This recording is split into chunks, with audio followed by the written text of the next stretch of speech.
Kako se možemo uzemljiti i umiriti u svega 1 minuti?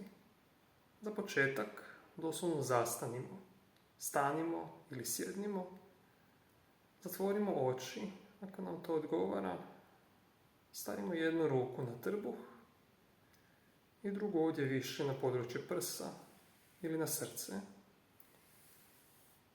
I prateći disanje na trbuhu i na prsima, obratimo pažnju na to o čemu razmišljam i kako se osjećam u ovom trenutku.